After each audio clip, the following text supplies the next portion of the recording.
Hey everybody, it's Angela back from Communing with Cards. I am going to do a VR today to Rowan here. I was binge watching some of their videos last week after work when I was trying to get out of work mode, and I stumbled across one called Aspirational Tarot, which has kind of the intention of really looking constructively at your practice and what it is versus what you would like it to be. And it got me thinking quite a bit. So I feel the need to do this because there are some disconnects. And also, following Rowan's lead, I'm also going to do, because this isn't a prompt that's like, show me a deck for this and show me a deck for that. It's not a deck-based prompt. It's more of a thought-based kind of talk through kind of prompt. You could sit here and stare at my trippy little table thing, or I can put some cards down and do something with them. So I actually do want to find a pair for an Oracle deck. The one I'm going to be trying, or I'm going to test out some pairs. The one I'm testing out is the Flower Oracle by Broccoli Press. I just got it in a few days ago and I haven't worked with it at all yet, but I really want to. So I've got several tarot decks put out here and we're gonna see how they go. The stones I have on my table today, this is Faden quartz, which is a kind of quartz that is kind of broken apart, but it starts to self-heal and kind of bring itself back together. I love this stone. And I thought this would be really good to have on hand because this is kind of like looking at my practice and trying to bring it back together, right? Into a healthy kind of connected thing. And then I also have these sitting over here. These are little pieces of just quartz with inclusion, but they've been tumbled into like little cube kind of shapes. So when you hold these, it kind of feels like rolling dice, but not really. So I'm gonna get those out of the way actually, but I do want this Faden quartz close by. Also I have some coffee made. So let me get, oh, why am I zoomed in so far? Let me get some of my cards laid out here, the first couple, and I'll start talking through these tags, or these prompts. Right now I'm pairing this, I'm seeing how it goes with the Ferenc Pinter. Do I even have the box? This is the top of the box tarot. I don't pull this one out a lot, but something about it grabbed my attention when I was going through the shelf. So we're gonna see how it goes. So the first prompt for Aspirational Tarot is, what is my ideal number of decks?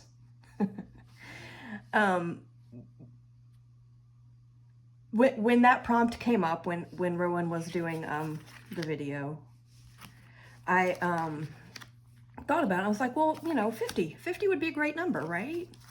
And I've never counted my decks. I have no idea how many I have. So I actually came into this room, which is where, this is my office. So I actually do use this for work, but also for not work. And, excuse me, I've got a little bit of a seasonal change cold going on. Oh, that's nice. So I did a quick count, like I didn't pull everything off the shelf or anything, but I did do a quick count and I am in excess of that, which I did not think was the case. So that was a bit of a problem. One thing that it can be problematic when you have a really big collection like that is, can you really even bond with all of your decks, or like have, I mean, bond is probably a kind of a woo kind of word, but, you know, can you even have a good feel for any of them? And I do know that I tend to use most of my decks. I like to actually use multiple tarot decks in a single reading. I love the three card box where I use 3 separate tarot decks and do 3 columns and then read them all together. That's actually one of my favorite ways to read. So my decks do get used, but I know that I still feel like more than that is really, it really starts getting kind of iffy, because do you really need that many? And I'm gonna find out. I don't know, maybe the answer is yes. Maybe the answer is yes, but yeah. Next prompt. what is my ideal storage situation? So I'm lucky in that I am married, but my husband travels a lot. So for the most part, I have the house mostly to myself, so I can do whatever I want with all of the rooms, which is kind of cool. So I don't have a ton of limitations when it comes to storage space for my decks. And honestly, like my preferred way of storing my decks is probably what I've got right now, which in this room, which is a decent sized room, it's not a tiny little boxy office. I have several bookshelves, and so I have a shelf over there that has all the Oracle, or not all the Oracle, all the tarot decks, and then it's got some like crafting supplies on the bottom shelves. But the tarot decks are like stacked several layers deep in that, so I would like to kind of clean that up a little bit. And then there's a shelf over there that has all the Oracle, and also all of the tarot books, and like some of the bigger decks that I have that I've taken out of the boxes, like some of the Llewellyn especially, to put in bags. I also have the guidebooks for those on that shelf. So overall, I mean, I'm pretty happy with my deck storage situation. Like, nothing's out of line. So I would like to keep that. I'm pretty happy with that part. I'm going to switch decks. I wasn't really feeling that one with this. So we're going to try another tarot with this. So bear with me while I multitask here. Next up, I'm going to pull out the Tarot of Mystical Moments is coming up next to test out with this Flower Oracle. So, storage situation, I think we're in good shape. Okay, this is another one. So the number of decks and then this next one are the ones that really kind of got me thinking. So the third prompt is, how do I want to use the tarot versus how do I use it now? That's interesting. I like the way that I use tarot now. If you've seen any of my videos, you know it can get a little off the rails intuitively, and it's a little bit on the discombobulated side sometimes. I'm gonna have a sip of coffee. But I'm not unhappy with the way that I'm using tarot. If anything, I would like to maybe make it a little bit more, I'm going to say this and then I'm going to regret saying it, maybe a little bit more structured. And yet I know deep in my mind that I don't deal well with structure, because then it starts feeling like a job and then I don't want to do it if it's obligatory. So, now one thing that I did do this year, starting this year in 2024, is I did start, or at least take another stab at doing a daily pull. And for the most part, that's been pretty good. That's worked out pretty well. I've stayed relatively consistent with it. There are some days that I miss, and that's okay. But so when I do miss a day, I use kind of a daily, here's my planner. Let me show you. So when I miss a day, I doodle on that day on the date. And I'm not much of a, there's where I tried to draw a robin and just wrote poor Robin. But I write them down, and if I miss days, I make myself go in and doodle or something. So I just write down just kind of simply the cards that I drew. And if I get any initial hits to it, poor turtle.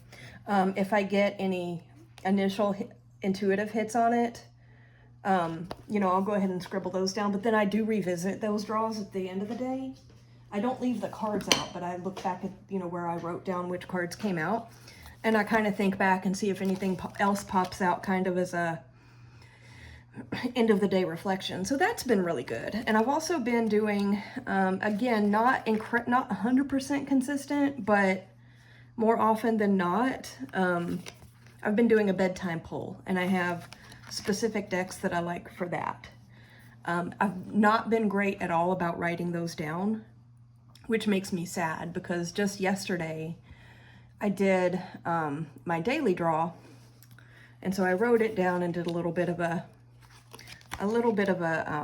sentence or two kind of reflection on it, and then I did my nighttime draw, and it was similar in theme and message to the daytime draw. It just had a little bit of a different spin on it, but I didn't write it down. And I wonder how often that's happening, and because I'm not consistently journaling it or notating it, I wonder how much I'm missing out there. So structure for the actual tarot practice and how I'm using practice might not be the best way to put that. I think maybe what I need to do, maybe what would be a better way to go about it is probably to look at my journaling, how I journal with my tarot practice, because I just don't do it consistently, which is a problem, because I do like to go back and look at past readings, because sometimes, you know, you'll have like evolving themes or repeating themes or evolving messages, right? And they can even come up with different decks over time. But if I haven't written them down, then I'm not going to see that. The other problem is I need a better, more reasonable system. I'm liking this, y'all. I'm liking this a lot. We have wind with the Ace of Swords and the Queen of Swords. Heck yeah. I need a better, more consistent method to my journaling, because when like years ago, when I was first working with tarot, well, I don't think I journaled anything when I first started working with tarot, but when I did start getting more consistent with it, I had like one notebook, and everything that got recorded from reading tarot would go into that one notebook, which was cool because I didn't have to, I'm going to switch tarot decks again. I do like this one though. Because I didn't have to think about, oh, well, which journal should this go in and where should I write this down? And, you know, it was just, I could put, you know, you grab the one notebook, you throw a little date in the top of the corner and you roll with it. But the problem with that was, I mean, it was actually kind of cool because I still have some of those old journals and they're very easy to look back through. I mean, I say they're easy to look back through. The next one the next tarot I'm gonna pull out, I don't know if you'll be able to see this one. I might have to zoom in. This is called the Moravia. It's a tiny little mini, itty bitty micro deck. But anyway, let me zoom this in so you can see some of these cards. So the problem with the single notebook or single journal method is that it's hard to find anything. Like if there's a specific reading that you remember, because everything's in there and it's kind of all over the place, and you may have pulled cards once one day and 5 times the next day, it does make it kind of hard to, oh, that's nice. Hard to find something if you're looking for something specific. It is really good though if you're looking for, if you're just kind of blindly going back through and looking for patterns or evolving or continuing messages. That's actually really good. But again, it makes it hard if you're trying to find something specific. So I went way off the rails probably the past 2 years with journaling. This is, and I just got, I just took it way too far. Let's just be real. So now I have like a journal for my ancestor practice, and I have a journal for my deity/devotional practice, and I have the daily journal that I showed you guys a minute ago where I do my daily polls, and then I have another journal that just has pretty paper, and I like the setup of the pages. I can actually show you that one. It's really cool. I wish I could find another one. If you can see there, like the bottom half of the page has like dot grids, and then the top half is completely blank. So that's, I like that setup, that page setup for journaling. But who knows what reading goes in what journal, right? And so that is complete chaos. And I think, so that's making it hard. And then I'm also just not consistent about my journaling and recording things. So that's a problem. Oh, this is cool. So yeah, I think in terms of like how I tarot versus how I would like to tarot, if tarot were a verb. Oh guys, I like this. I wish I had the bigger size of this deck, although the tiny comes in handy for some of the other ways I use it, but this is really pretty. But anyway, how I tarot versus how I would like to tarot. I think that, I think I need to get my journaling situation under control. And how to do that, I don't know, because organization is not my strong point at all. Like, I should probably hire a professional or something to get me started up.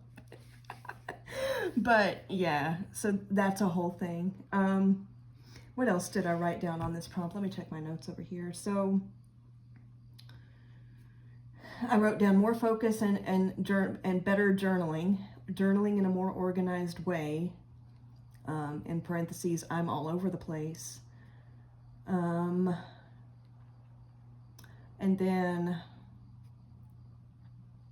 I wouldn't mind doing more readings for others. I have.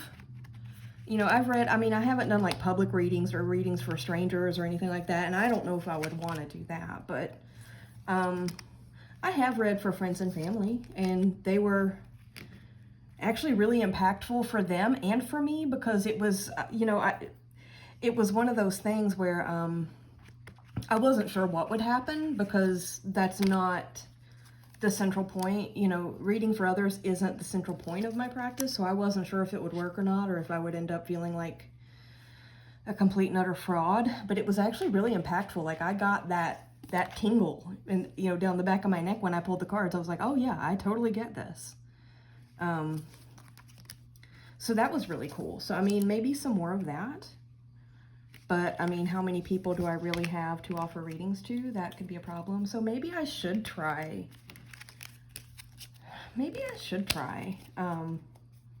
Reading for, you know, more than my husband and my daughter and, you know, my niece and some close friends. I'm going to give this Oracle deck a shuffle, because there are a couple more decks I want to put with it. Yeah. So I'm just going to get it reset to try some more.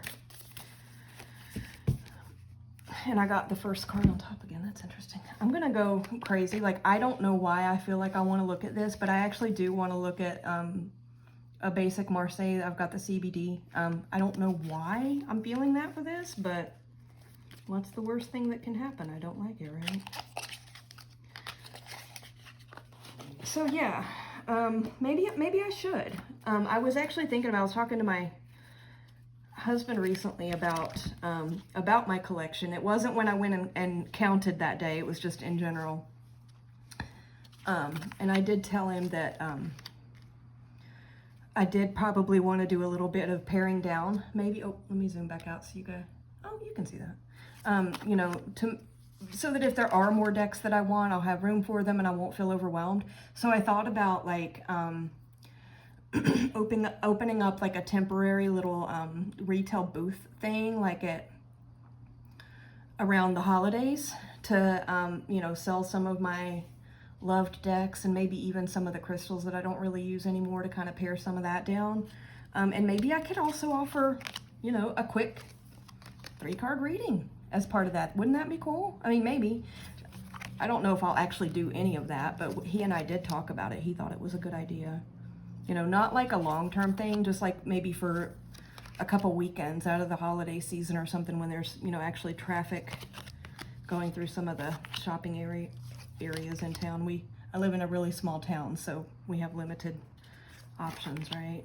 But yeah, maybe I'll do that. Maybe that could be something that would be really cool, and you know, kind of a baby step into that arena to see if it's something I want to do later on. I don't know. I'm enjoying this more than I would have thought. More than I would have thought. So I'm going to keep going. So the next prompt is the last one. Actually, there were 4, not 3. what are the tarot decks, and I'm going to insert and or oracle, that would be in your ideal tarot collection. I think that the collection I have right now is very solid for the most part. Decks on my wish list, I do have some, and if the Majestic Earth tarot deck would happen to just kind of land in my mailbox, I would be incredibly happy about that. Do I expect that to happen? No. Am I ever going to be willing to pay the kind of out of print resale prices for that deck? Absolutely not. But it is on my wish list. If that happened to work, that would be cool. This is nice, y'all. I like that specific one. Also, my husband, I was talking to him about my tarot practice, a couple weeks ago, I think.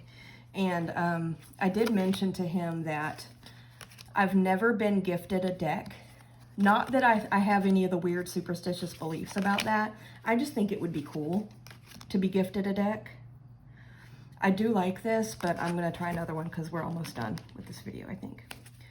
So I told him that I would like him to gift me a deck. So he might regret this later on, but he did tell me that, he was cool to gift me a deck, but, he doesn't know anything about tarot, so I could go tarot shopping and pick what deck I want him to buy me and send him a link, and he will get it. Now, I could have been really sarcastic about that, and I could have went and found like an eBay listing for the Majestic Earth, right? But I didn't do that. I'm going to try next. This is probably going to be the last one I go through. The Phantasma Tarot by Paulina Faye. I don't really know why, because I don't think the art styles are going to be coherent across these two, but I just want to see what happens. I'm curious.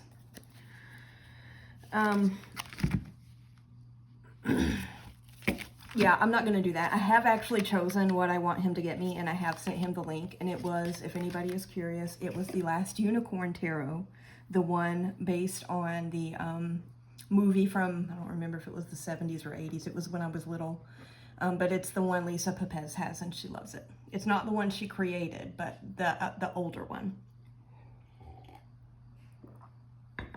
Afternoon coffee is the best. So, yeah, we'll see if he follows through on that promise. I did send him the link, so hopefully he'll get that one. That one was on my list. What else is on my list? The Considerate Cat Tarot. I don't have an overwhelming collection of cat decks, but I do have several. And because I am the crazy cat lady of the neighborhood, there's always room for more. So I would love the Considerate Cat Tarot. The Poesis Oracle, that it's like black and white one that is in the guidebook is like poetry. I would love to have that.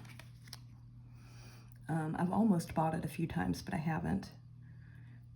One other fun thing is, I told my husband about wanting to be gifted a tarot deck, and he told me to, pick one. Okay, this is gorgeous. The message, not necessarily the aesthetic. I do like this. So he said he would, to send him the link and he would get it. So I have done that. I was also talking to my daughter, and I also said that I would enjoy getting a tarot deck from her. Now, my daughter is a full-time student. She's actually in her senior year of college. Bless her heart. And, so she also works part-time and lives in a very expensive city. So I don't want her to spend her own money. So what I'm going to do, I told her I would like her to pick me out. I didn't say buy me, I said pick me out a tarot deck for my birthday this year. And she was like, okay, yeah, I can do that. So what I'm going to do is I'm going to send her a list, like a partial wish list of some of the decks that I would like. And then I'm going to send her money. I'm going to look at the list that I send to her, and I'm going to pick the one that's the most expensive and send her double that amount, and then tell her to keep the change. But the good thing about that is that I know that if I send her a list, like a list with multiple options, she'll actually look at each one. I mean, I don't know if she'll do a deep dive. She's not a tarot person, but she's good to her mom. She'll actually take the time to kind of look through them and choose which one she wants to give me. And that'll make it more special. Now, that would not have worked with my husband, because if I would have done that, even if I would have done the same thing, give him the money, he still would have chosen the least expensive one. Which, it's not about the money, but it's more about the intention. You know, she's going to look through and go, oh, well, this one reminds me of my mom, or this is the one that I want my mom to always think of me when she uses, or this is the one that reminds me of my mom. You know, she's going to put a lot more thought into it. Whereas I don't think he would even take the time to look at them individually. It would just be like, yeah, that's fine. You know, so that's going to be really fun. Other ones, I can't think of any very specific. I probably do have more specific ones on my list, but I can't think of them offhand.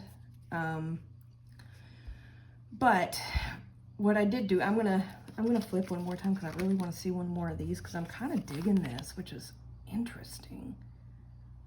I want one more, and then I'm gonna give you my closing thoughts, and we'll wrap up. This will probably be the shortest video I've ever made. Oh yeah, I like this stewardship with the 10 of Wands. Oh, okay. So my closing thoughts on this. Thank you, Rowan, here, because this was kind of a thought process that I needed to have. And I know I probably rambled incoherently for the last close to 27 minutes. So if anybody made sense of any of that, thank you. But I think what I need to do, especially since the other day I did come in and kind of do a prelim count of my decks, and I was horrified because I had no idea that I had that many. I think I'm gonna have to break. I think that it would be in my best interest, considering the reflections of this tag, these prompts, to actually pull out all the decks and do a deck collection series. Because, I mean, yeah, I could go through them on my own, but sometimes it's my incoherent babbling, talking through it, that helps to really solidify my ideas on things. So I think I need to pull out all the decks, and I will definitely start with tarot and then move to oracle and see if there's anything that, oh my God, y'all, the poet with the Ace of Cups and Justice. Ooh. Oh God. Anyway, see if there's anything that I think might not have a place here. I love all of my tarot decks though. I know I do. But am I using all of them? No. I think there will be more, I think there will be more that I think I'll want to rehome from the oracle side than the tarot.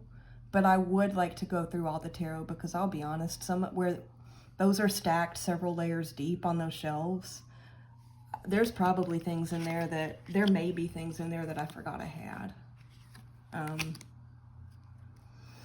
Anywho, so yeah, deck collection videos, I will not do them all in one. I'll break them up for my own sanity as well as everybody else's, but I think that's gonna come, and then I need to sit down and really think about what I want my journaling system to look like. So I probably need to go through and kind of watch some other people's videos where they do talk about tarot journaling, to kind of see if they show any specifics on their systems. And then I probably just need to sit down and really think about what's going to work for me. But when it comes to anything organizational,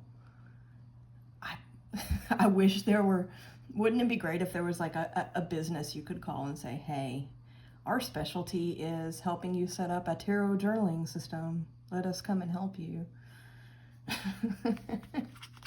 But I'm not aware that that exists, so. Oh my God, y'all. Poppy, which is dreams, peace, and relief, with the 3 of Swords and death. Oh, I like this. I like this very much. Oh my God. Oh. let's do a couple more. We're almost to the end of the Oracle deck pile. Let's go ahead and finish up, and then I will say good evening. There's actually one more. Dahlia, discernment, boldness, and inner strength with the Page of Wands and the Five of Swords. Oh, that was good. Thanks for hanging out with me, guys. Thank you, Rowan, for a very thought-provoking, very useful conversation. And if anybody is interested in my deck collection, I will start recording little bits and pieces of that soon, because I would like to get these gone through, just in case I do decide to act on that idea of like a little weekend booth thing through the holidays. So I need to get on this. So anyway, thanks guys. Have a good weekend. I'll talk to you later. Bye.